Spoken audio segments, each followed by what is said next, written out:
Allez, c'est parti, on plonge directement dans le vif du sujet. Aujourd'hui, on va décortiquer l'une des expériences les plus sensorielles, excitantes et délicieuses que la cuisine mondiale puisse offrir.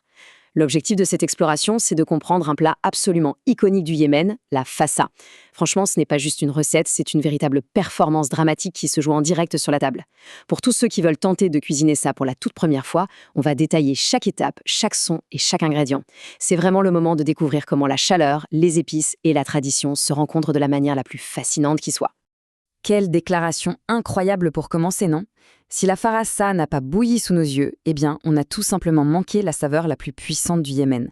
Cette citation, tirée directement de nos sources, pose tout de suite les règles du jeu. Selon les connaisseurs, ce plat n'est pas qu'un simple repas.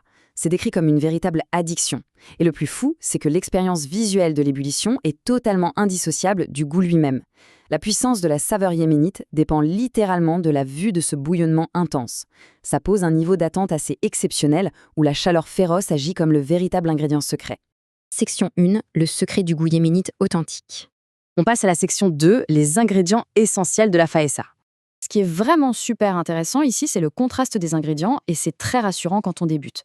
D'un côté, on a des piliers super classiques qu'on a tous dans nos placards, oignons, tomates, ail, sel, poivre, cumin, coriandre séché. Jusque-là, rien de bien compliqué.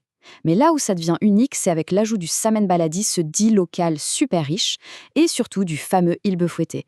C'est une préparation à base de fenugrec qui apporte une texture mousseuse complètement inédite. Sans oublier bien sûr la viande tendre bouillie avec son bouillon, et le pain yéménite qui est absolument indispensable pour la suite.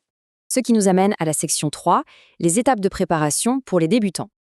Alors voici la séquence exacte, étape par étape. C'est vraiment pensé pour garantir un résultat parfait à ceux qui n'ont jamais cuisiné ça. Le secret absolu, c'est de respecter l'ordre chronologique.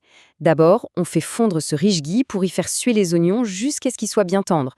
Ensuite, et seulement ensuite, on ajoute l'ail et le poivron vert pour réveiller le tout avec un côté piquant. Après ça, on incorpore les tomates et les épices pour créer une belle sauce qu'on laisse mijoter. Et pour couronner le tout, on ajoute la viande bouillie et son bouillon. C'est un peu comme un puzzle, chaque couche s'appuie sur la précédente pour créer un goût super complexe. Et à ce stade précis, on laisse bouillir. C'est une étape brève mais vraiment cruciale.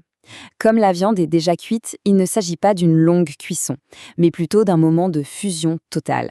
Le bouillon, la viande et la sauce épicée doivent bouillonner ensemble juste assez longtemps pour s'unifier.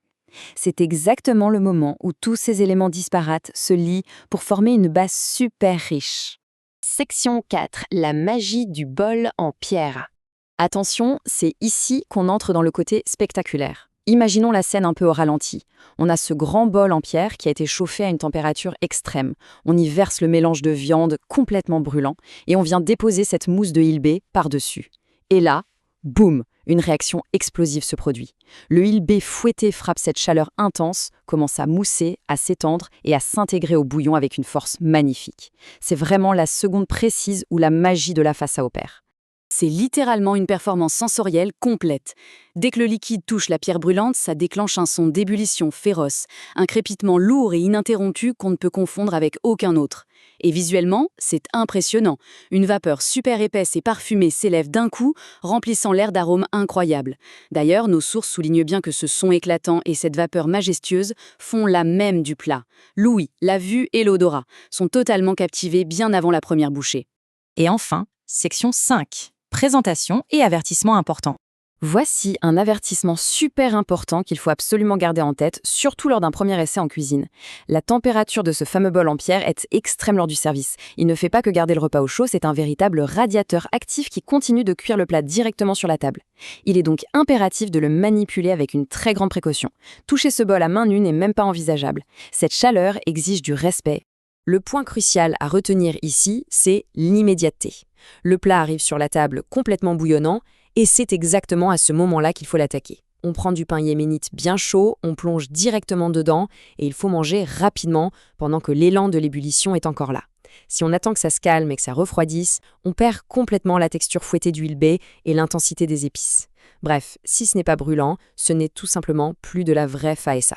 Ce qui nous amène à cette réflexion finale assez fascinante. Face à ce mélange de préparation minutieuse, de réactions explosives dans un bol en pierre et de dégustation à la vitesse de l'éclair, on peut légitimement se poser la question. La farsa offre un théâtre culinaire d'une telle intensité. C'est une vraie célébration de la chaleur, du son et du goût qui bouleverse un peu l'idée qu'on se fait d'un repas calme. Pour tous les passionnés de découverte, maîtriser ce plat est une aventure spectaculaire. Une aventure qui, on l'espère, donnera tout de suite envie de filer en cuisine pour reproduire cette magie.